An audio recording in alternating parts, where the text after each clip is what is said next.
Eso, a grabar, ya empezó a grabar, no hace falta decirle nada. Se está grabando la llamada. Buenas tardes, ¿cómo estás? Bienvenidos.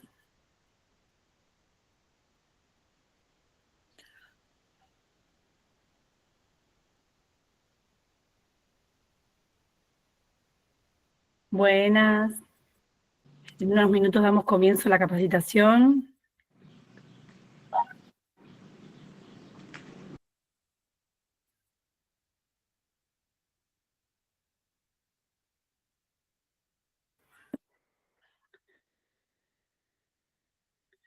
Bueno, si se quieren ir presentando en el chat, de dónde son.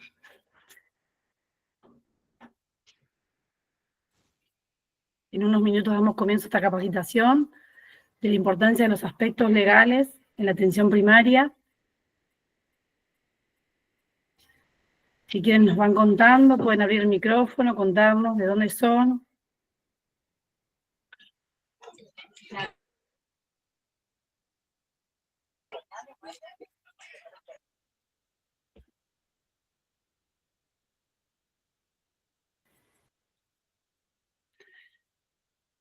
Bueno, nos dicen que son de Catamarca, bienvenida. María de Santa Clara. Acá con un día espectacular. Anduvimos en remera, no lo podíamos creer. Ahí en Catamarca.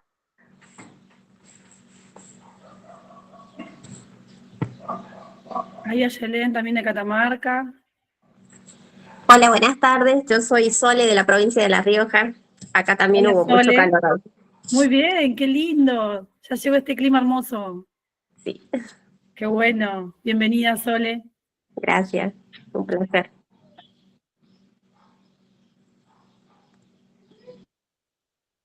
Buenas tardes, ¿cómo están?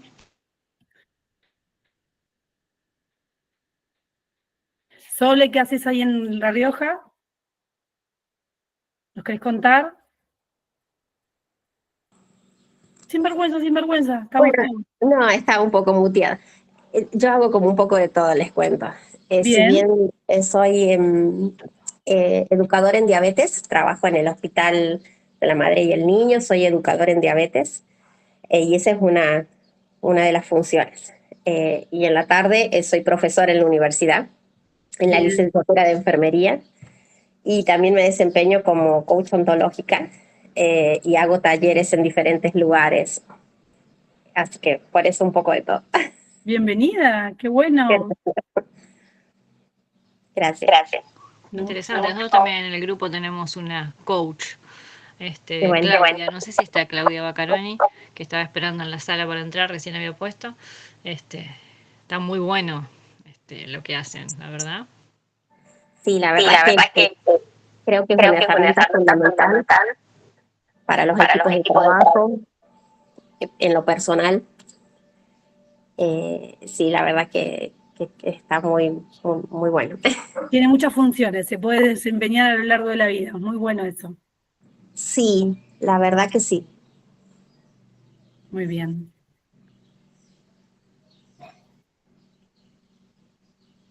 Ahí no sé si falta más gente entrar. Esperamos 2 minutitos más, ¿te parece? No sé si por ahí anda Rosario.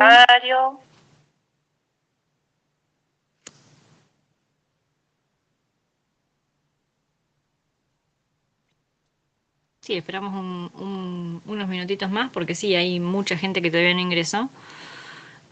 Se mandaron mail, pero bueno, quizás se les ha pasado el horario. Encima andamos todos corriendo, ¿vieron? No sé si les pasa a ustedes, pero parece como que no nos alcanzan las 24 horas del día y llegábamos nosotras que estábamos organizando así, porque se nos pasa la hora, estamos todos a full trabajando. Así que vamos a esperar, sí, un ratito más y ya enseguida arrancamos, así no les hacemos perder tiempo, que justamente, ¿no? Estamos todos apurados, así que es importante respetar los tiempos de los demás. Un minutito más y si no ya arrancamos, igual va a quedar grabado, seguramente después se subirá a al canal de Las YouTube. redes. Ujú.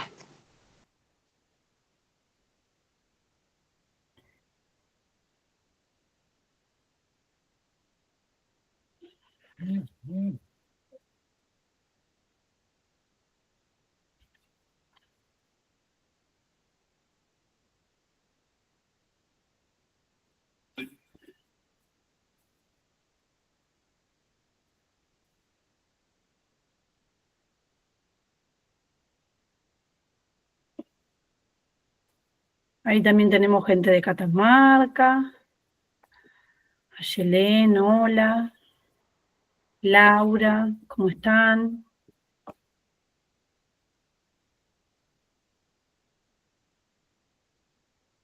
Veo que está conectada Patricia, Mariana, buenas tardes, ¿cómo van? En unos minutos ya largamos la capacitación de estos aspectos legales, que es súper importante para nuestra profesión.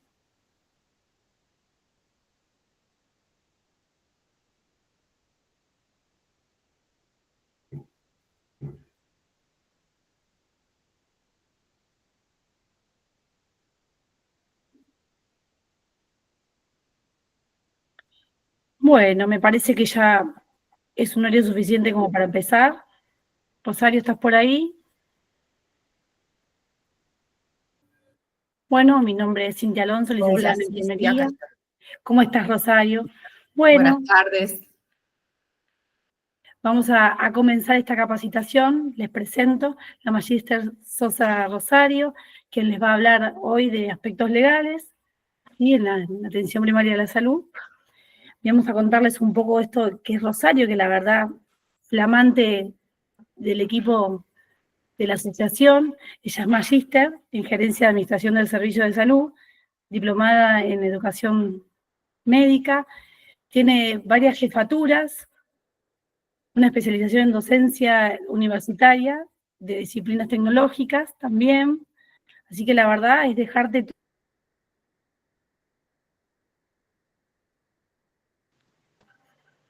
Se congeló un poquito. No sé si me pasó a mí nada más. Sí, Perdón, te congelaste, No, te escucho no así se como escucha. congelada. No se escuchó una parte. Debe ser un tema de internet. Uy, perdón. Pasa. La tecnología hace esas cosas. Bien, bueno, vamos a dar comienzo a esta capacitación. ¿Sí? Bueno, buenas tardes a todos. Ya desde el inicio están jugando en contra la tecnología, el sonido, el archivo. Pero bueno, vamos a iniciar. Buenas tardes a todos. Escuché que están de Catamarca presentes. Así que bueno, bienvenidos. Como bien dijo Cintia, también integro lo que es la Asociación Argentina de Enfermería en APS. No sé si me escuchan bien ahí, pero bajé un poco Perfecto, Ro, se escucha el perfecto. volumen porque salía peor el ruido, así que lo bajé un poco. Bueno, hoy a la tarde un poco para plantearle esto de por qué hablar de bioética en atención primaria de la salud. Si bien a modo de introducción, el término es nuevo relativamente, después de los años 70, como que ya vamos a desarrollar algunos conceptos básicos relacionados con lo que es el área de la bioética actualmente. Pero ¿por qué en APS? En la búsqueda para fortalecer el armado de esta instancia, de este encuentro, de intercambio de contenidos, se encontró muy poca bibliografía, poco desarrollo en la temática en lo que hace a la atención primaria de la salud. Motivo este también que un poco me desafía a plantear desde otra metodología. Por ahí también, por una decisión muy personal, trato de salir desde esto del estímulo a respuesta o del depósito de contenido.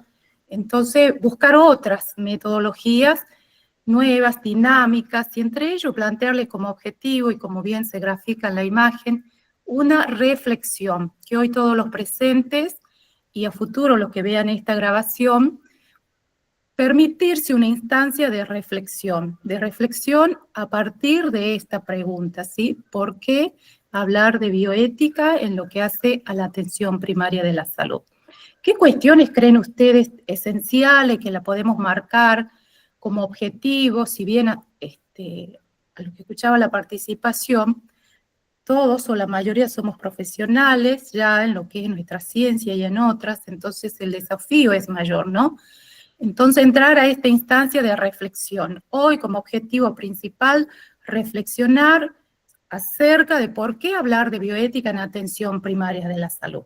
Seguramente ustedes se estarán preguntando por qué es un tema transversal, ¿verdad? Atraviesa todas las instancias de la atención en lo que es el área de la salud, pero la bioética va un poco más allá desde las ciencias de la salud.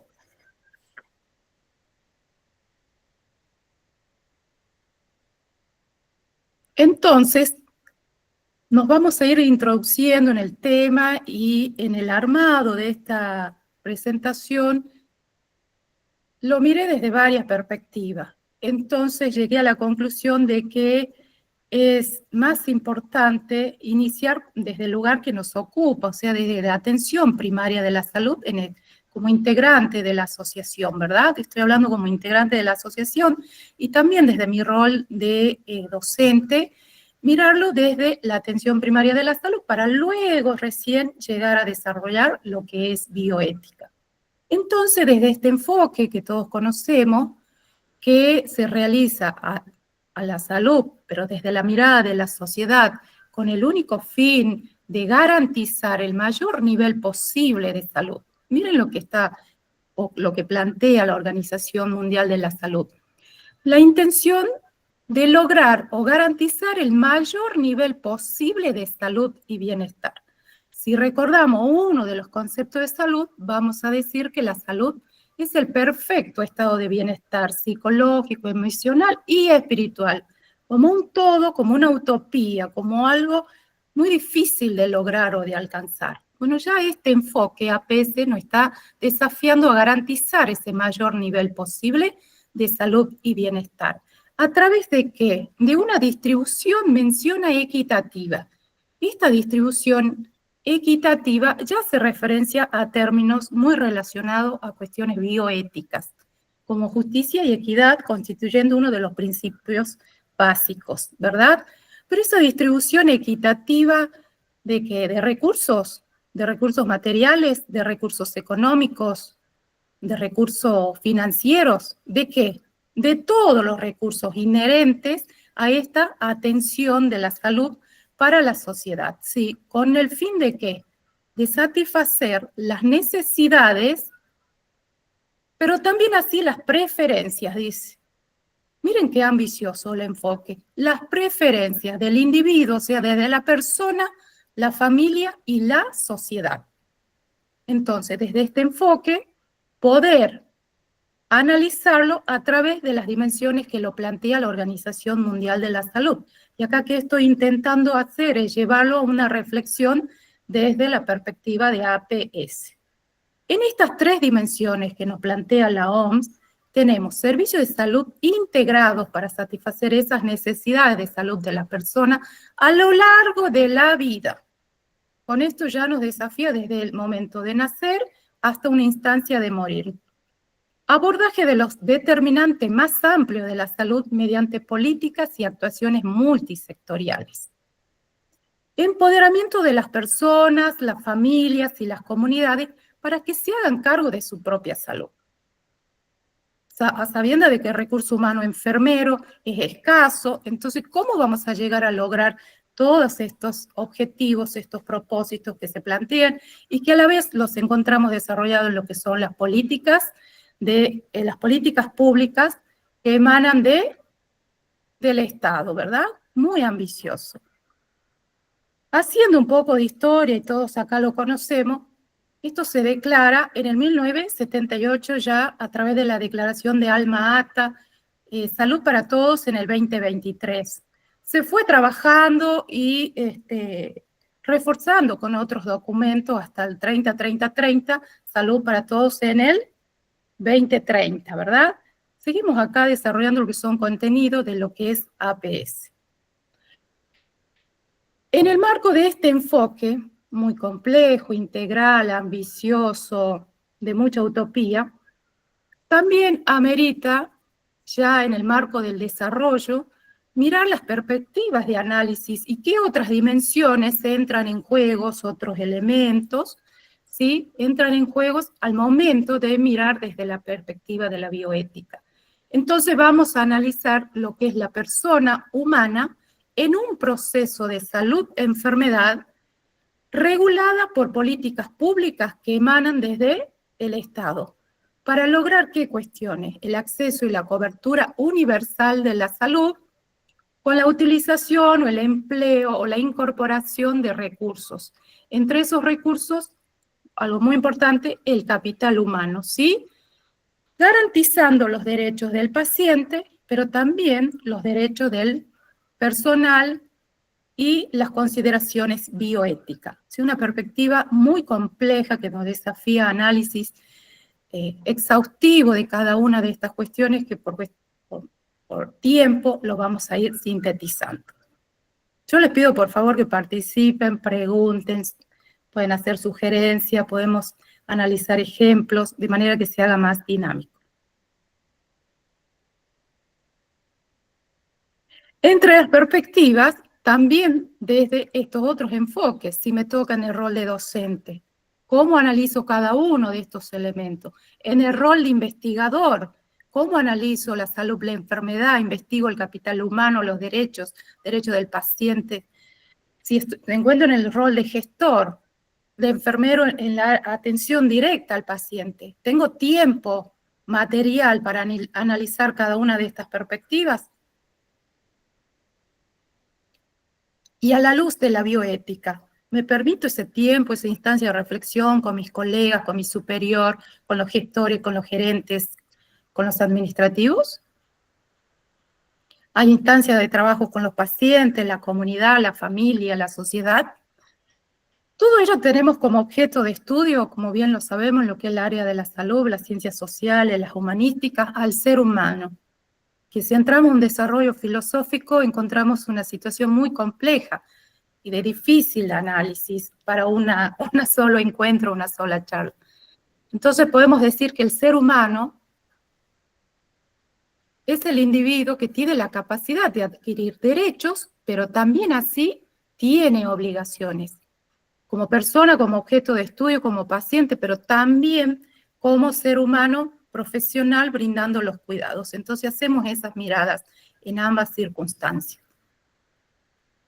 Y la persona humana son todos estos bienes espirituales que constituyen la dignidad propia del ser humano y funda su derecho a la verdad, la libertad y el honor. Cuestiones muy filosóficas de nuestro objeto de estudio, que como sociedad hemos desarrollado a través de los años lo que se denomina un sistema de salud. Un sistema de salud que se entiende del conjunto de entidades encargadas de las intervenciones en la sociedad, que tiene como propósito principal la salud.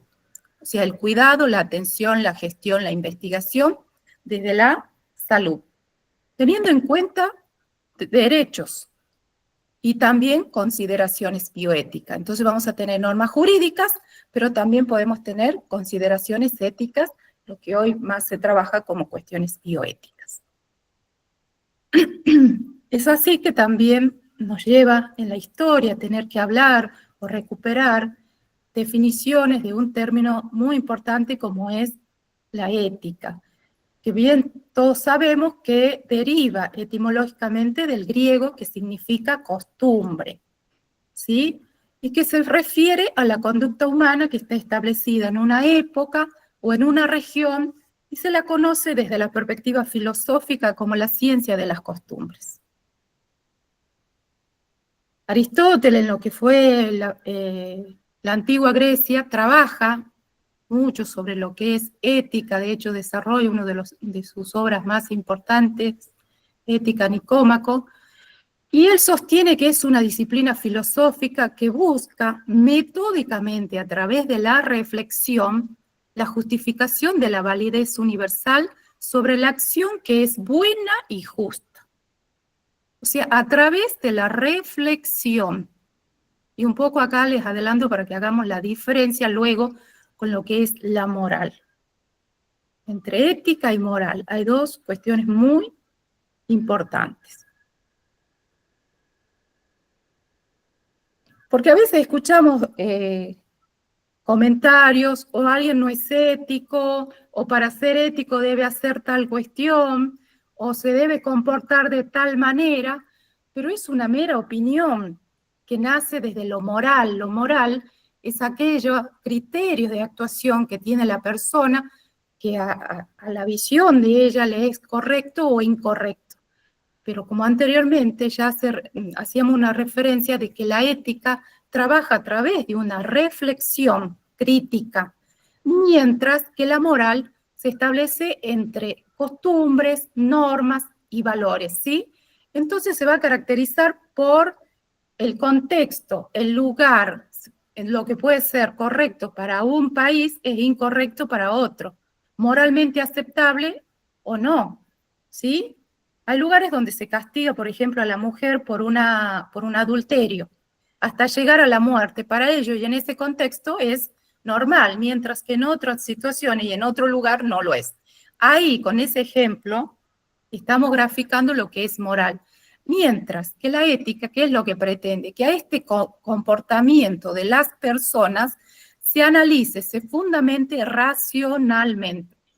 Para lo que se trabajan reglas éticas, reglas bioéticas, códigos, documentos, principios, y en base a ello poder analizar una determinada situación.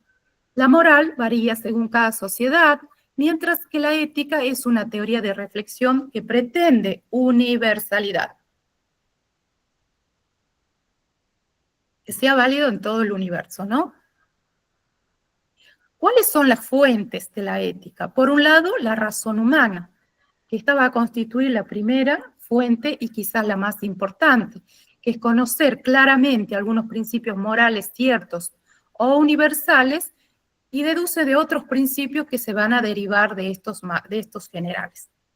Otra de las fuentes es la experiencia, que esta constituye una fuente secundaria y puede ser interna o puede ser externa. O la experimenté en persona o alguien me cuenta o da a conocer o publica una experiencia que tuvo, que luego me lleva a reflexionarla.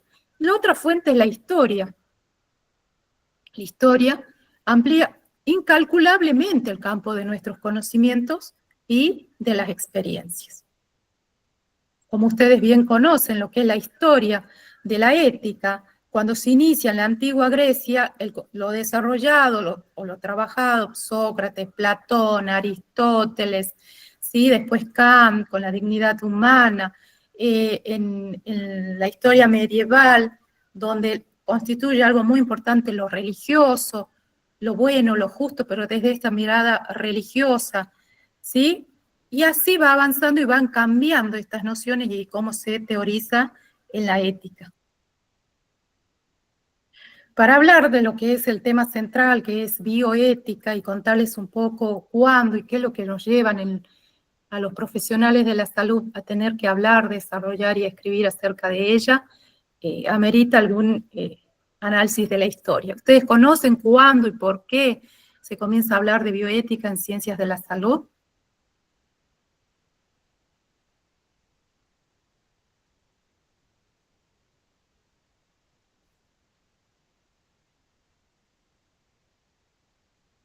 La verdad que ahí, perdón que te interrumpa, es muy interesante esto de saber a veces de dónde nos regimos y cuáles son las normas y esto de las costumbres, que a veces hablas incluso del derecho, ¿no?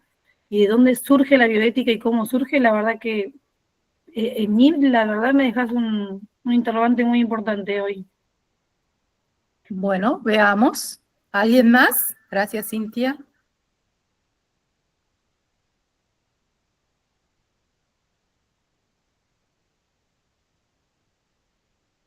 Si por ahí no quieren hablar y quieren compartir desde el chat, yo los puedo leer, no hay inconvenientes. Bueno, el surgimiento de la bioética en ciencias de la salud se plantea como una preocupación, ¿sí? De Nuremberg, por ejemplo, bien, Mariana, vamos. Bueno, con lo que es los avances de la ciencia y de la tecnología, en los años 50, si hablamos de la creación del primer respirador, en los años 60, los mecanismos para la diálisis, ¿sí? Y en 1973, el caso para llevar al aborto y que la autoricen a realizar un aborto en Estados Unidos, son situaciones que plantean preocupaciones o dilemas acerca de qué criterios se van a tener en cuenta al momento de seleccionar el paciente que va a ser beneficiario para la utilización de un respirador, por ejemplo. O sea, en base a qué criterios el equipo médico decide que determinado paciente tiene derecho a la utilización de respirador y que otros pacientes no. Entonces, ¿qué criterio para evitar de otros sentimientos o ser de alguna manera más justo y equitativo en la selección y aplicación? Criterios estos, dilemas bioéticos que también se plantearon en lo que fue la pandemia y en los que estuvieron en la área de asistencial y en la primera línea de atención en esa instancia, seguramente lo vivieron. O sea, en base a qué criterio, por qué decido que paciente sí y que paciente no hace uso de determinados recursos, ¿no? Entonces, esta situación plantea la necesidad de analizar criterios. Entonces, yo les voy a presentar acá al que se lo conoce en la mayor caso de la bibliografía como el padre de la bioética. Pero hay todo un dilema también en base a esta situación. Pero la mayoría de la bibliografía sostiene que el padre del término bioética es Van Rosselin Potter, que es un médico oncólogo, ¿sí? Holandés, que vivió en Estados Unidos y que escribe uno de sus libros y lo presenta en el 1971 con la intención de que la bioética sea un puente hacia el futuro de las ciencias de la salud. Porque la perspectiva de análisis en ese momento fue en la área de la ciencia de la salud. Pero también así, en el año 71, André Hellegert organiza un instituto de investigación donde también se aplica el término bioética. Aún así, la mayoría de la bibliografía sostiene que el padre de la bioética es Potter, ¿sí? Médico, oncólogo holandés, radicado en Estados Unidos. Para un análisis desde la perspectiva etimológica, vamos a decir que bio, vida, y etos, ética, como la ética de la vida. Entonces, desde ahí ya se puede definir como una disciplina científica que estudia los aspectos éticos de la medicina y la biología en general, así como las relaciones del hombre con los restantes seres vivos. O sea, no solamente en salud, sino con los restantes seres vivos.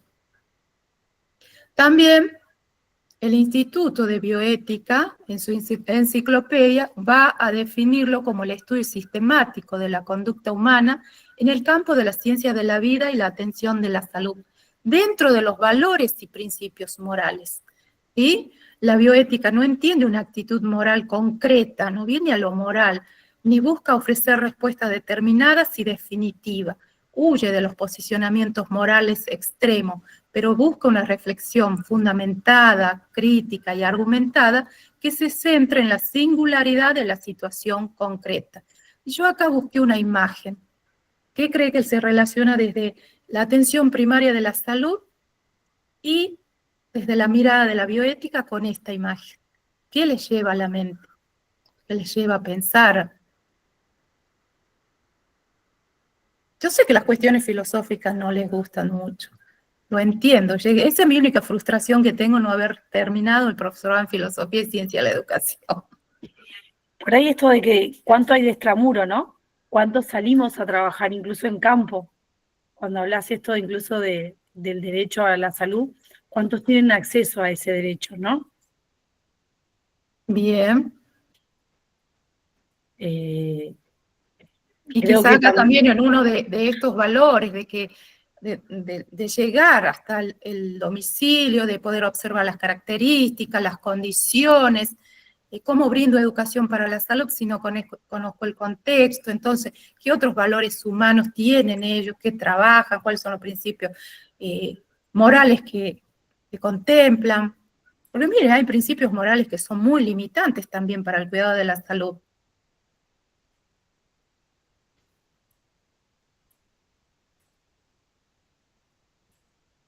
Bueno, en la actualidad la bioética sigue evolucionando y adaptándose a los nuevos avances científicos y tecnológicos y se ha convertido en una herramienta fundamental para garantizar el respeto a los derechos humanos en el ámbito de la salud.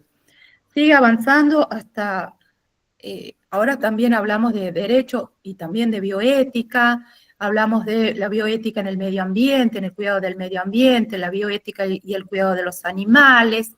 Bueno, y ahora esto de la inteligencia artificial también debe tener una mirada desde la bioética. Pero esta situación, si bien como término nace en el 1970, pero ya se comenzó a trabajar de aspectos éticos en lo que es a lo largo de la historia y en ciencias de la salud. Por ejemplo, el juramento hipocrático, ¿sí? Ya ahí hacía mención a ciertas cuestiones netamente que tienen que ver con la ética. No sé cómo voy de tiempo, creo que me relajé mucho. Acá está lo que Mariana mencionaba, el Código de Nuremberg, ¿sí? Bueno, fue otro suceso histórico que obligó a tener que hablar y que de hecho dio origen a algunos de los principios de la bioética. El Código de Nuremberg nace como resultado del juicio que se lleva a cabo en el 1946, donde se acusa a médicos nazis por terribles experimentos que realizaban con los soldados, y llegó a realizarse el juicio y como resultado hoy conocemos el documento que se denomina Código Nuremberg. ¿Qué experimentos eran sometidos? ¿A qué soldados soportaban el mayor grado de dolor, las bajas temperaturas, los introducían en recipientes con hielo, cuánto tiempo podían soportar el dolor, el frío, la falta de alimentación? Bueno, luego en el 1949 se crea el Código Internacional de Ética Médica también, en el que se destaca la importancia del paciente sobre cualquier acto médico. Luego en 1969 también tenemos la Declaración de Helsinki con el propósito de investigación médica, el cual debe enfocarse a mejorar los procedimientos diagnósticos, terapéuticos y profilácticos, la comprensión de la etiología, la patogénesis de la enfermedad. En 1970, el informe de Belmont, que acá sí es la base para los 3 principios de la bioética, donde a un grupo de personas se le niega el tratamiento con antibiótico con el único fin de poder investigar cómo se desarrollaba la evolución de la enfermedad. En el 1997, UNESCO publica la Declaración Universal sobre el Genoma Humano y los Derechos Humanos.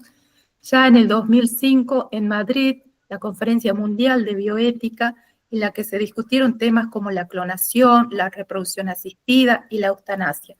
Y de ahí también ustedes van a observar en lo que es las publicaciones, se separan los dilemas bioéticos en 2 cuestiones, los más interesantes y los menos interesantes. Los que son de mayor importancia o más interesantes son justamente lo que tienen que ver con temas actuales, que lo toman los medios de comunicación y que trabajan sobre ellos, como la reproducción asistida, ahora la edición del código genético, los trabajos sobre eutanasia, y los denominan de menor importancia a aquellos dilemas o temas de la bioética como el consentimiento informado, la autonomía, el respeto del paciente, los derechos del paciente. En esta Declaración Universal sobre Bioética del 2005, trata cuestiones éticas relacionadas con la medicina, la ciencia de la vida, las tecnologías conexas aplicadas a los seres humanos, teniendo en cuenta ciertas dimensiones sociales, jurídicas, pero también ambientales. O sea, creo que ese es el gran viraje que últimamente tiene o sostiene la perspectiva bioética, que es volver sobre el medio ambiente, ¿sí? Sobre el cuidado del medio ambiente, lo que nos lleva al cuidado de la salud. Para el artículo 3 también desarrolla lo que es dignidad humana y derechos humanos. Se hablan de respetar plenamente la dignidad humana, los derechos humanos y las libertades fundamentales de cada persona. Los intereses y el bienestar de la persona deberían tener prioridad con respecto al interés exclusivo de la ciencia y de la sociedad. En la Declaración Universal sobre Bioética y Derechos Humanos también trabaja lo que es la autonomía y la responsabilidad individual. Se habrá de respetar la autonomía de la persona en lo que se refieren a la facultad de adoptar decisiones. ¿Conocen algún documento que se emplee en salud que tiene que ver con la autonomía del paciente? Más adelante aparecen los principios. Pero si lo pueden ir relacionando, lo que se aplica es consentimiento informado, ¿verdad? Como que el documento legal que respalda uno de estos principios, asumiendo acá la responsabilidad que está y respetando la autonomía también de los demás. Luego, en el artículo 6, el consentimiento, que toda intervención médica preventiva, diagnóstica y terapéutica solo habrá de llevarse a cabo previo consentimiento libre e informado de la persona interesada, basado en la información adecuada. Porque para tomar una decisión tiene que tener la información adecuada, por eso también está desarrollado las características de la información que debe recibir la persona para luego poder tomar una decisión. El respeto de la vulnerabilidad humana y la integridad personal. Al aplicar y fomentar el conocimiento científico, la práctica médica, las tecnologías, se debería tener en cuenta la vulnerabilidad humana. Los individuos y grupos especialmente vulnerables deberían ser protegidos y se debería respetar la integridad personal de dichos individuos. Esos grupos vulnerables pueden ser por dimensiones geográficas, por derechos, por acceso, por estados o características individuales o personales, ¿no? También así, en el momento de las investigaciones hay poblaciones vulnerables, sobre todo personas que viven en los países subdesarrollados, a sabiendas de que las investigaciones multicéntricas son generadas por los países denominados potencias del mundo. El artículo 9, la privacidad y la confidencialidad, la privacidad de las personas interesadas y la confidencialidad de la información que se le atañe debería respetarse. En la mayor medida posible, esa información no debería utilizarse o revelarse para fines distintos de los que se determinaron su acopio. La igualdad, la justicia, la equidad, se habrá de respetar la igualdad fundamentalmente de todos los seres humanos en dignidad y derecho, tal como sean tratados con justicia y equidad. La no discriminación y no estigmatización. Ningún individuo o grupo debería ser sometido por ningún motivo en violación de la dignidad humana, los derechos y las libertades que son fundamentales, ni la discriminación ni estigmatización alguna. En el artículo 12, el respeto de la diversidad cultural y el pluralismo. Estas cuestiones también están plasmadas en un documento muy específico de la enfermería que conocemos como el Código de Ética, ¿no? Si bien desde la bioética y desde la ética hay diferentes enfoques, diferentes teorías, diferentes clasificaciones, para este encuentro yo decidí tomar dos enfoques. El que tiene que ver con el principalismo, o sea, el análisis desde los principios, y el personalismo. En este análisis desde los principios, la bioética plantea 4 principios, pero acá también no todos los autores están de acuerdo. Hay quienes solo desarrollan 3 principios, así que si luego analizan lo que es bibliografía y encuentran 3 principios, sí hay un grupo de autores que solamente desarrolla 3. Uno de los principios tiene que ver con la autonomía. Seguramente es un principio que siempre lo tienen presente, ¿no? A ver si los escucho un poquito.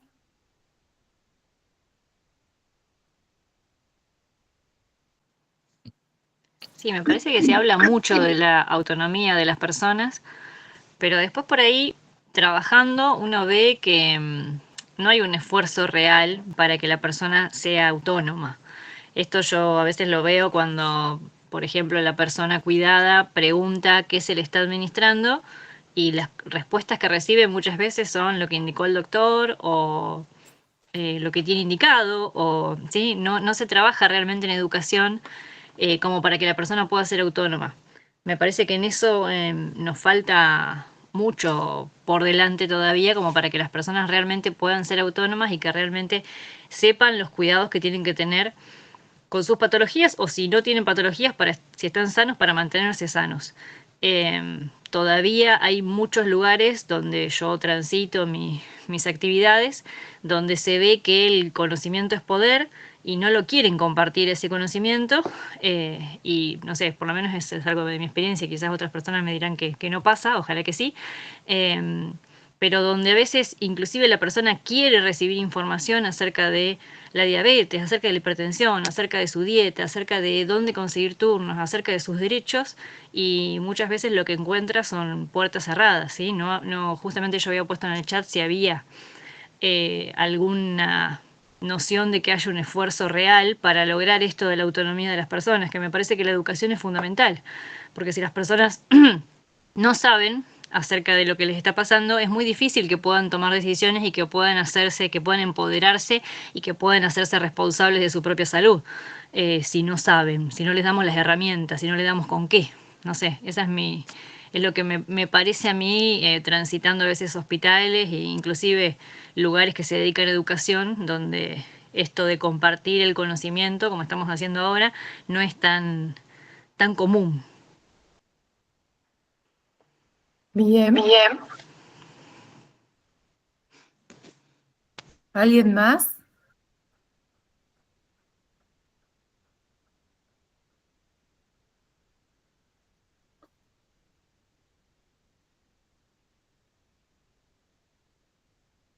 Sí, la verdad que es un ejemplo que grafica, es una parte asistencial netamente Buenas tardes.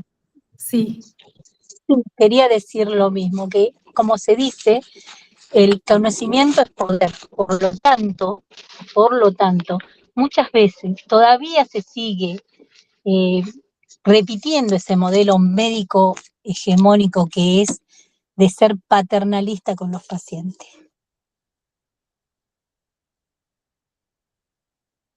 bien. ¿Alguien más? Armemos un debate.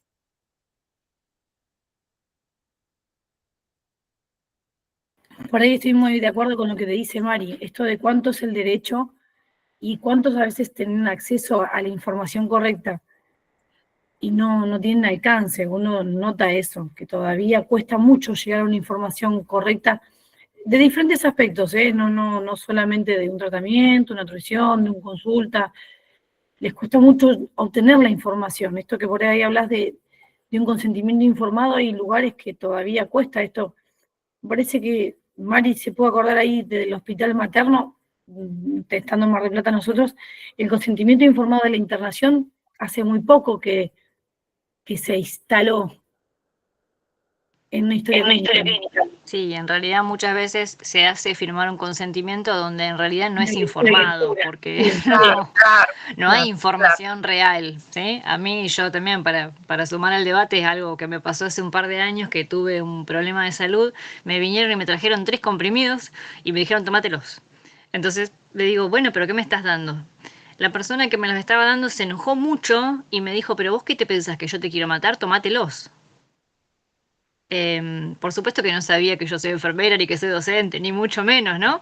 Pero yo digo, si me hablaron a mí así, seguramente le hablarán a otras personas. ¿Y por qué yo no puedo saber qué es lo que me estás dando para tomar? Yo no estoy pensando que me vas a matar, simplemente que es esperable que la persona pregunte acerca de qué es lo que se le está administrando. Me llamó mucho la atención esa contestación y después pensando, digo, bueno, es algo bastante frecuente. Y luego el consentimiento informado que dice Cintia es cierto. Y también en la práctica asistencial vemos que muchas veces es un consentimiento donde se firma en blanco, por ejemplo, antes de las cirugías, y ahí yo pensaba, digo, bueno, como enfermeros, ¿qué tendríamos que hacer, no? Como enfermeros siempre somos los protectores de los derechos de las personas cuidadas y tenemos que estar diciendo, no, esto no es así, usted no puede firmar un consentimiento en blanco, hay que llamar y que le den explicaciones y que esto esté completo antes de firmar, porque esto es totalmente ilegal, más allá de que no cumple con la ética, ni con la moral, ni con nada, ¿no es cierto? Tal cual. Situaciones que uno ve a veces en la práctica asistencial que son muy tristes, que otros profesionales la llevan a cabo. Y generalmente el consentimiento informado, si bien está regulado y todo por la Ley de Derecho del Paciente, pero como documento legal se lo encuentra en historias clínicas o en prácticas quirúrgicas sobre todo, no así en otro, no siempre tampoco tiene que estar escrito. A veces el consentir y el hacer uso de la autonomía puede ser a través de una pregunta, un saludo, buenos días, le vengo a controlar los signos vitales, usted acepta, me permite, o un accidente en la calle, me presento, tengo conocimiento sobre primeros auxilios, ¿le puedo brindar? ¿Usted acepta que lo ayude, que lo Sí, lo que hacemos asista? cotidianamente, ¿no? Lo asistencial. Claro, En lo sí. cotidiano estamos a esto, Y la autonomía entre los colaborando y colegas, pidiendo la autorización del otro.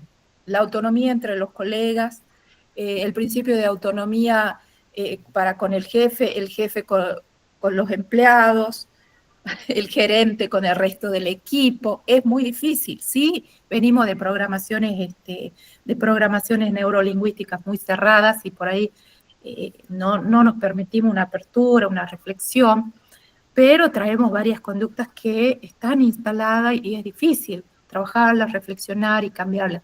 Pero este principio de la autonomía, como los otros, atraviesan a todas las instancias, desde todos los roles, de rol asistencial, de gestión, desde el rol de docente, cuánto nos cuesta a los docentes que por ahí somos de otro paradigma, tenemos que enfocarnos en la educación, porque si preguntamos, que si hacemos participar, o sea, porque son otras miradas que tenemos de la educación, ¿no? También de respetar la opinión del estudiante, porque también tiene de alguna manera su autonomía, tiene sus derechos, puede consentir, pero sin quitarme mi obligación de guiarlo, ¿no?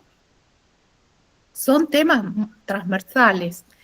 Si estoy realizando la investigación, por ahí sí se tiene en cuenta, justamente porque está el momento de encuestarlo, tiene que brindar el consentimiento en pleno uso de su autonomía, de decidir por voluntad propia si va a aceptar o no. Bueno, pero también así, en lo que hace a las investigaciones, en lo que es este principio de autonomía, a veces reciben a cambio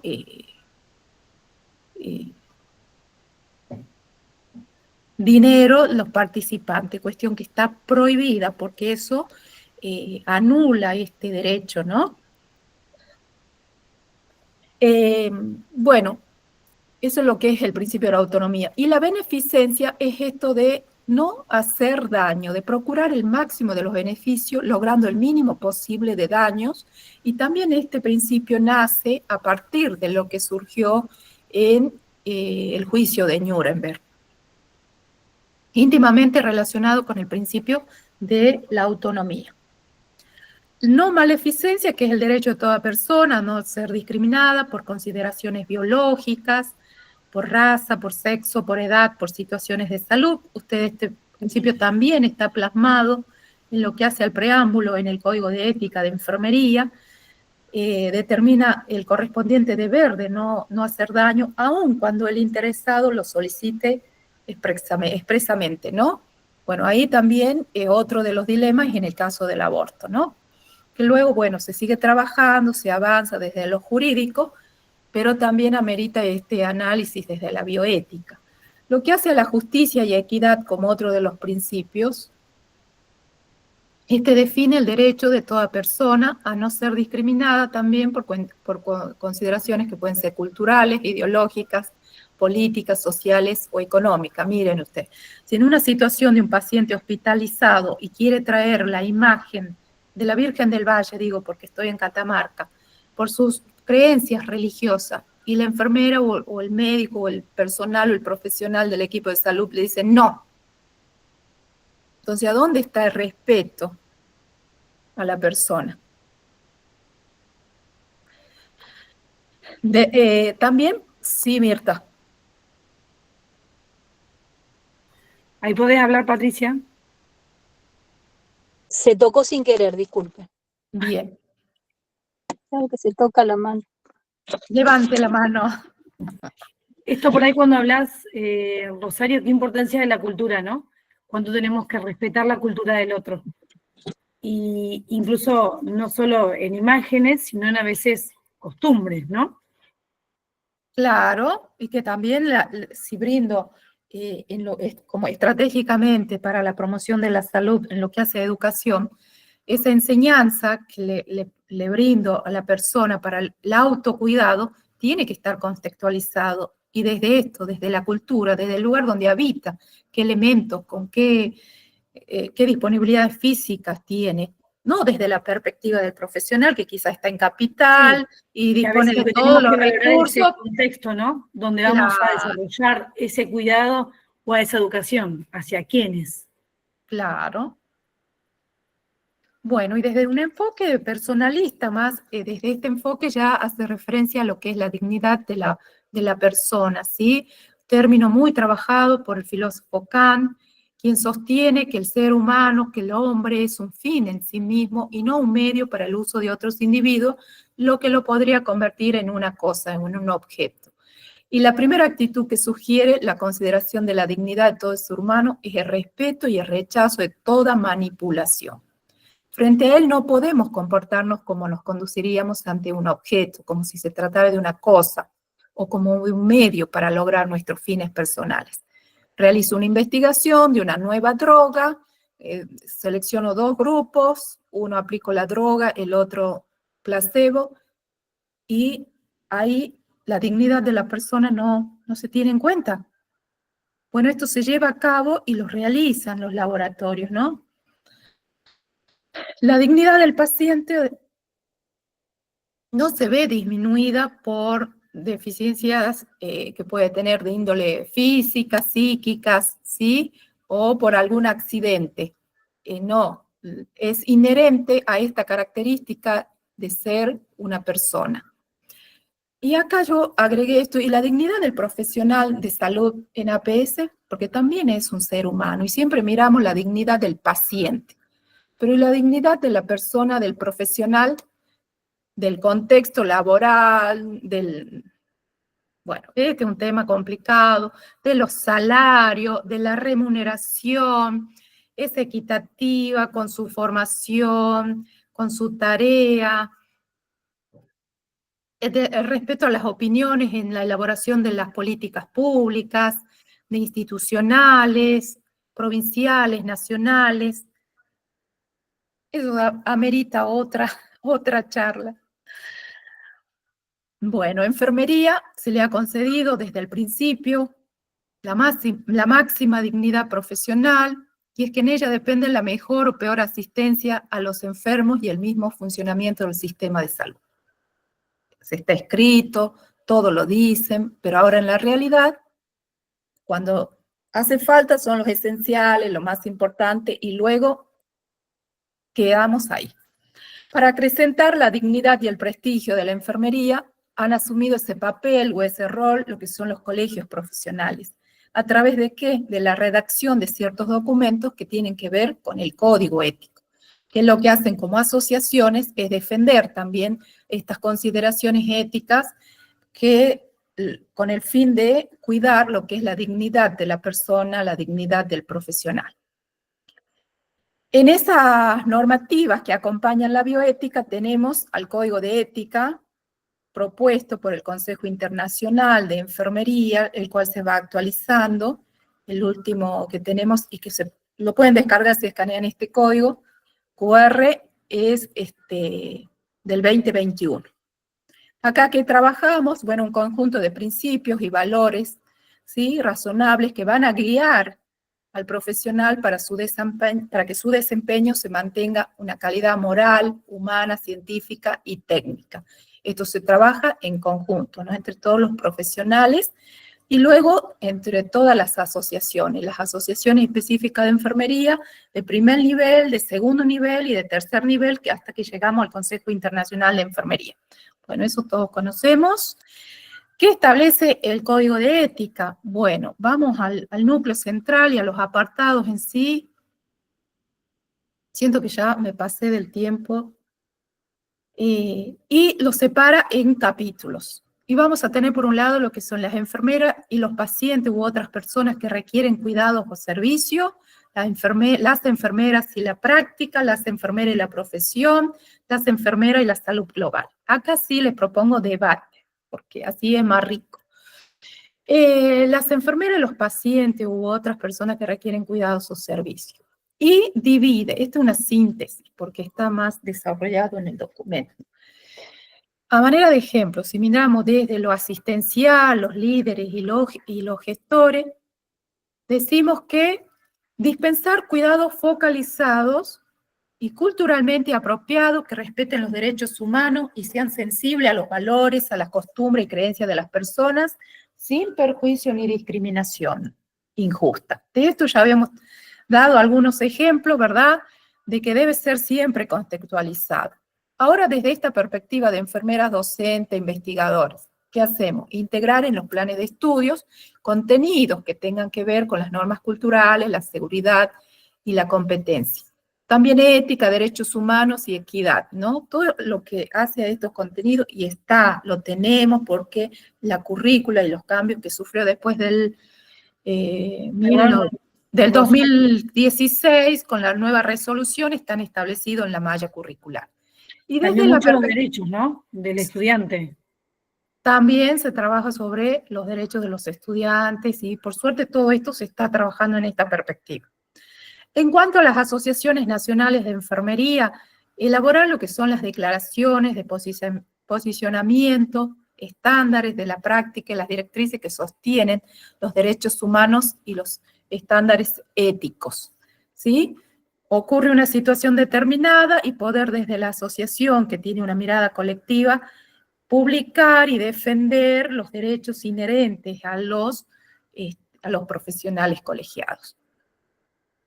Desde la enfermería y la práctica también tenemos las tres miradas: en lo asistencial, proseguir el desarrollo profesional propio mediante la lectura, el estudio, el requerir y participar en la formación continua, lo que hacemos hoy. Esto de la capacitación, el estar actualizado, es una cuestión de ética.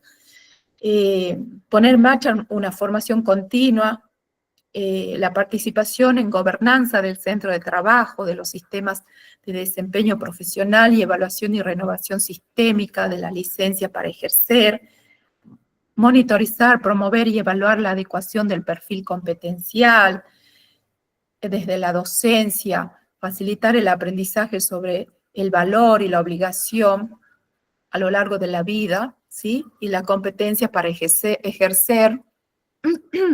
Perdón, voy por agua, mientras tanto los escucho.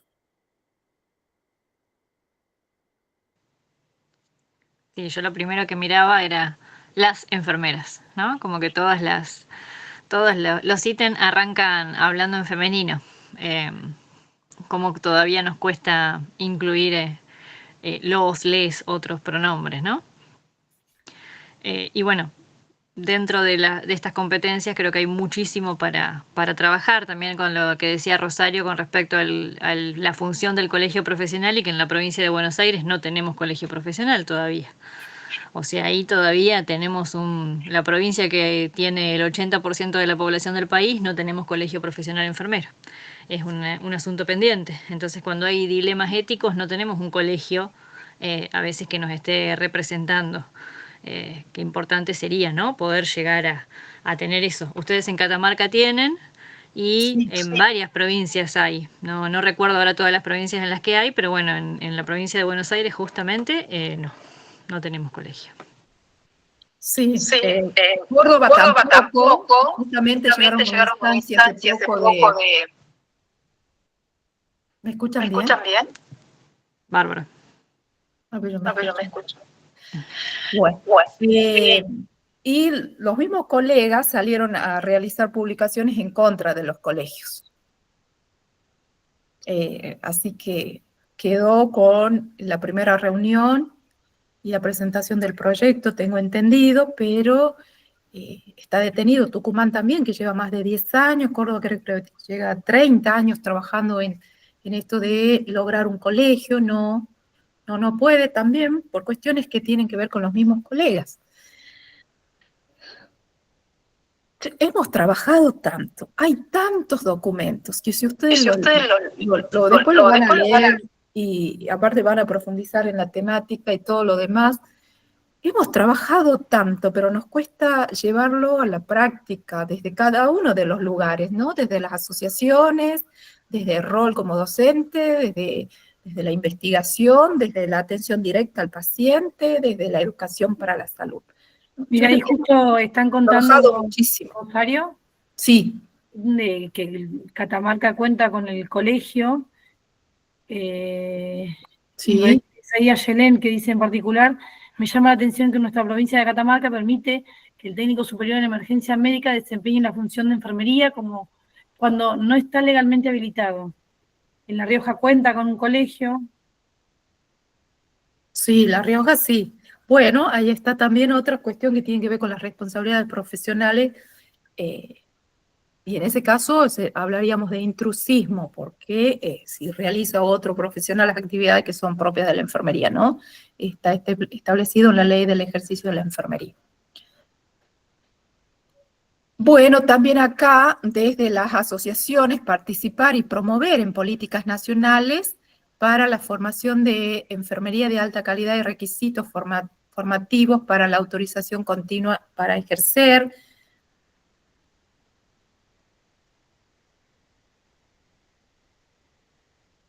Desde las enfermerías o las enfermeras y la profesión, yo respeto lo que está establecido en el código, ¿no? Como título, que lo establece así, las enfermeras y la profesión.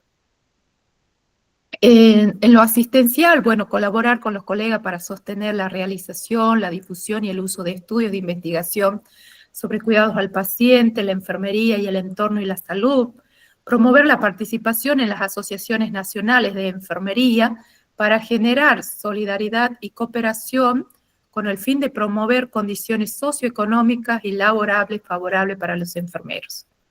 ¿Sí? También desde las asociaciones defender lo que hace a la profesión en cuanto a las normativas que regulan las investigaciones, poder integrarse como miembro de estas organizaciones y promover la participación de ellas en todos los niveles, provinciales, nacionales e internacionales, procurar de sumar colaboradores a estas organizaciones. Son todas actividades que tienen que ver y están plasmadas en el Código de Ética, ¿no? La enfermería también, continuamos en la profesión, diseñar protocolos para prevenir y abordar problemas laborales como la intimidación, la violencia, el acoso sexual, fatiga, seguridad y gestión local de accidentes. Participar en estudios sobre éticas y cuestiones éticas laborales en todos los ámbitos, prepararse y responder ante las emergencias, desastres, conflictos, epidemias y pandemias en situaciones de escasez de recursos. Todos estos son protocolos a trabajar y para tener desde esta perspectiva ética, como lo sugiere el código.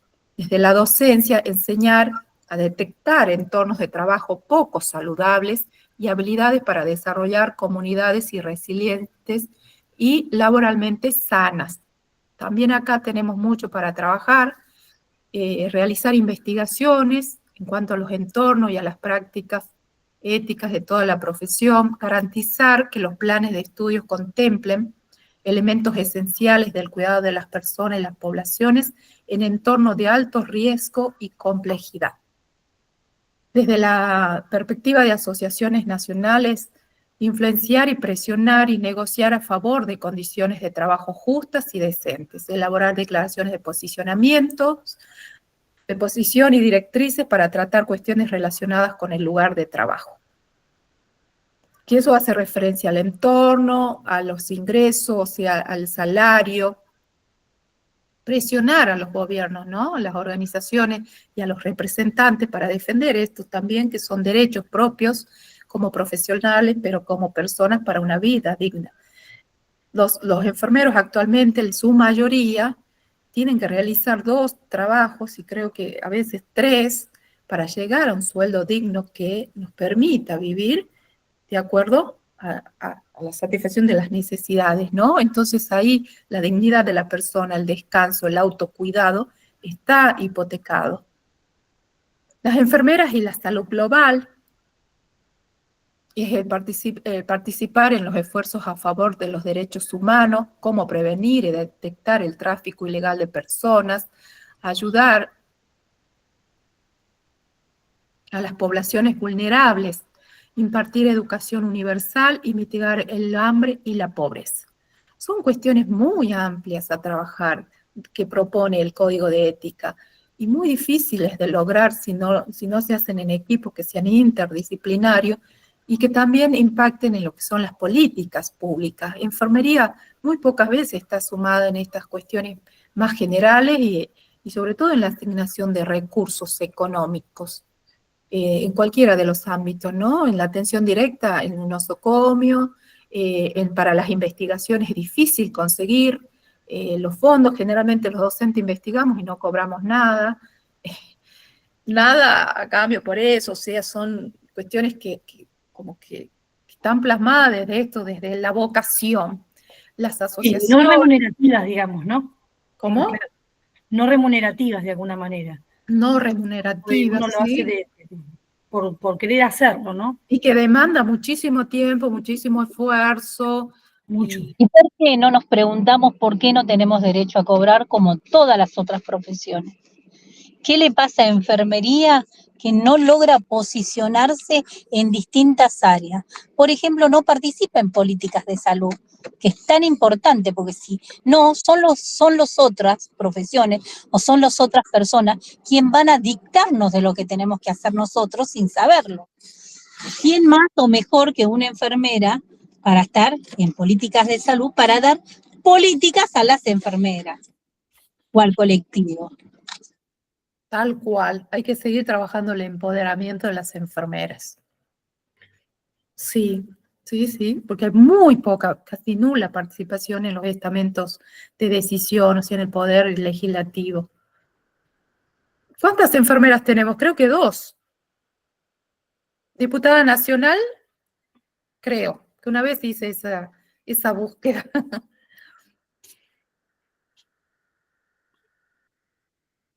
Para presentar un proyecto tenés que buscar el del colegio, que acá hace como 20 años que lo están trabajando, y no lo pueden lograr. Por supuesto que hay intereses políticos por los que no se logra que enfermería, un colectivo tan grande, tenga un colegio. Sí. Bueno, Buenos Aires, Córdoba, Tucumán y La Pampa son provincias que no, y otras me quedan, no tienen colegios. Bueno, también participar desde las asociaciones en lo que es la protección al medio ambiente, de los residuos hospitalarios. Bueno, y vamos a lo que son las asociaciones y bioética, que también en esto de la administración, desde los clientes, los usuarios, los pacientes, son quienes tienen que regular y velar para el cumplimiento de los derechos de los pacientes, los derechos y las obligaciones de sus profesionales que están nucleados en esta asociación que conocemos como colegios profesionales, en el primer nivel, y luego como confederación, como consejos internacionales, ¿no? Con el fin de procurar que se respete la dignidad de los profesionales. Y acá tenemos, a modo de cierre, desde cada una de las perspectivas, tal cual está analizado y trabajado en el Código de Ética que se propone por el Consejo Internacional, que ya lo hace desde el 1953, que es una de las organizaciones más antiguas de profesionales de la salud, somos los enfermeros, que es la organización internacional que nuclea la mayor cantidad de organizaciones miembros, 138 en el mundo. Nosotros en Argentina estamos representados a través de la Federación Argentina de Enfermería, que también dentro de ahí va a nuclear a lo que es nuestro colegio y a los colegios de las otras provincias, que son las organizaciones que lo integran, y lo analizo desde estas 4 perspectivas que sintéticamente yo les presento porque son más aspectos que se trabajan y se analizan, que creo que eso da para casos prácticos de debate, que podríamos hacerlo también en margen de la asociación, hacer reuniones con determinado tema y entramos a debatir, que creo que así va a ser mucho más rico, más participativo, ¿no? Bueno, desde la enfermería y la profesión, buscar siempre el bien público, nuestro objetivo primordial, el conocimiento, la integridad a través de una experiencia, el brindar servicios, ¿sí? Ya desde las enfermeras y las prácticas, las competencias, que son competencias para lograr una atención de calidad, para lograr seguridad, confianza, el liderazgo entre las profesiones, entre la profesión, atravesado por la confidencialidad, en la atención de los pacientes, la privacidad, el respeto, la empatía, la inclusión de que todas las personas tengan los mismos derechos al cuidado, los mismos derechos a la educación.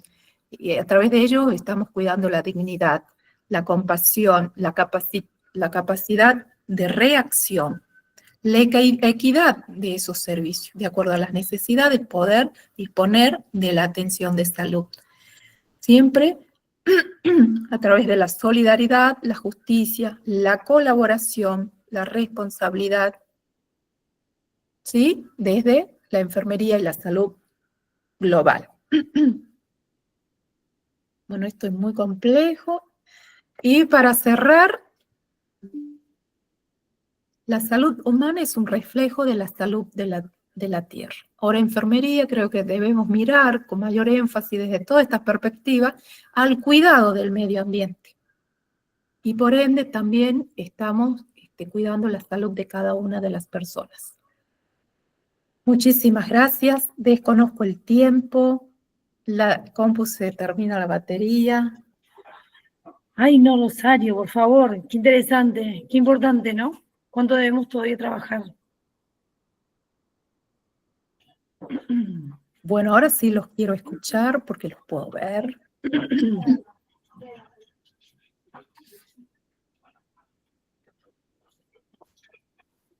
Muy lindo.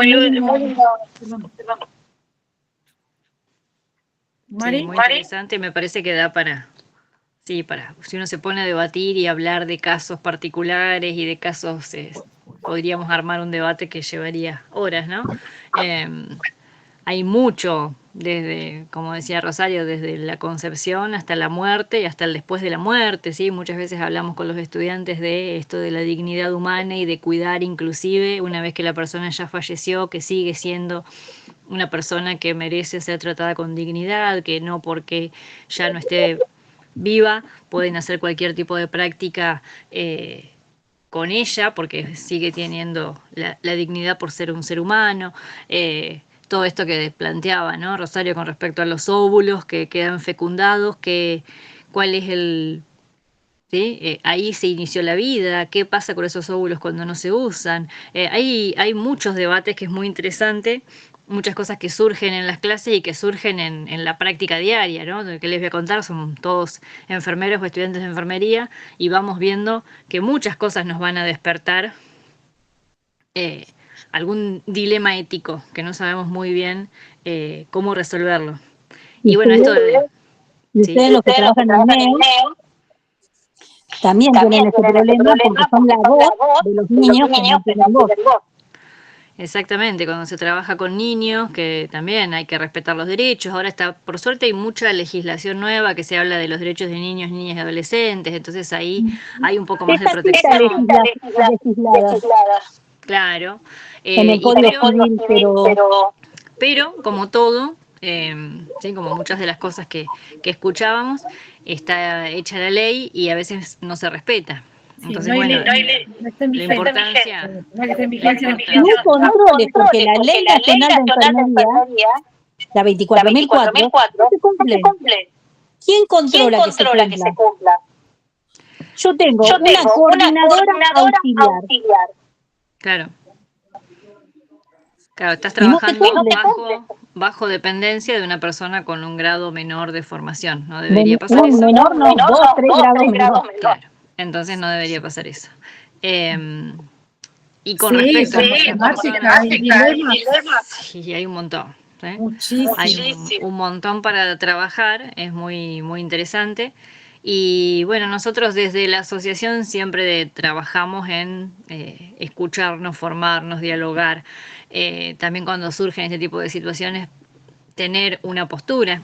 ¿sí? Entonces, nada, nosotros somos una Asociación Argentina de Enfermería en APS, brindamos capacitaciones, hacemos investigaciones, hemos hecho publicaciones. Ahora estamos organizando un congreso de enfermería familiar y comunitaria donde los invitamos a todos a participar. Somos una asociación sin fines de lucro donde hacemos estas cosas como están haciendo ahora la mayoría de ustedes de manera gratuita, que el único objetivo que tenemos es seguirnos formando, engrandecer la profesión, conocernos, participar, escuchar otras voces, unificar a veces esto de los criterios y luchar por una enfermería que sea más formada, más capacitada y que pueda resolver los problemas que tiene la profesión y nuestras personas cuidadas, que son lo más importante, ¿no es cierto? Así que los invitamos a participar, son todos bienvenidos, síganos en redes sociales, que tenemos ahí todas las publicaciones, siempre cuando hacemos alguna capacitación estamos en redes, como Asociación Argentina de Enfermería en APS. Y bueno, tenemos el placer de contar con expositores como Rosario, que la verdad que genial la exposición, tiene muchísimo conocimiento. Muy buena la exposición, Rosario. Sí, excelente. Y bueno, y contamos con gente de todo el país, y eso es hermoso porque nos da la posibilidad de esto de escuchar gente que está en Catamarca, en La Rioja, en Tierra del Fuego, por todos lados. Y sabemos que solo no se salva nadie, así que nos viene muy bien estar en comunidad y irnos conociendo e ir participando con gente de otros lados. Por mi parte, muchas gracias. Por mi parte, muchas gracias por participar. Los esperamos en la próxima capacitación, que seguramente va a ser el mes que viene ya. Creo que nos toca tema diabetes, un tema también muy interesante porque es muy prevalente en la sociedad, ¿sí? En la comunidad. Y yo creo que este tema, sale en altavoz. Este tema sería muy bueno repetirlo, porque es excelente y tiene muchas aristas y se pueden tratar muchísimos temas. Felicitaciones, Rosario. Salió hermosa. Muchas gracias. Yo tengo propuestas para la asociación después. Ay, gracias. Muy lindo, qué buena onda. Y bueno, para todos los que se quieran sumar, obvio, también, siempre. Bueno, muchas gracias. Gracias a todos los participantes. Me costó sintetizarlo porque es muy amplio. Dije, esto no es para un encuentro, pero voy a tratar y de reunir todo de manera sintética y dejarles ahí como cuestiones a seguir trabajando. Así que bueno, sí, a mí me apasiona, me gusta el tema. Muchas gracias. Puedo ser totalmente insatisfecho, nunca me quedo a gusto. Perfeccionista. Que bueno, agradecer tu participación, por estar. Y bueno, me sumo a lo que dice Ángeles, Cintia, Mirta, todos. Hay que continuar y los logros tienen que ser en grupo y respetando las cuestiones individuales, porque es la única forma. Todos somos muy particulares, con características únicas, pero eso no nos tiene que limitar, sino más bien sumar, potenciar. Cada uno tiene una virtud que sumar. Entonces, en grupo podemos lograr y lograr mucho. Así que bueno, muchísimas gracias. Gracias a todos por participar. Gracias, Rosario. Gracias, María, por estar. Bueno, nos despedimos entonces. En las próximas semanas, para los que estuvieron presentes, llegará el certificado. Les va a llegar por mail. Tengan paciencia si por ahí demoramos un poquito, porque, como les decíamos, lo hacemos a pulmón y de manera voluntaria, sin fines de lucro, ni mucho menos. Así que téngannos paciencia si demoramos un poquito, pero ya seguramente en esta semana o en la otra van a estar llegando los certificados. ¿Sí? Especialmente, gracias a Cintia, que estuvo desde el día 1 trabajando. Muchas gracias. Gracias. Hasta luego. Hasta luego. Chao. Chao.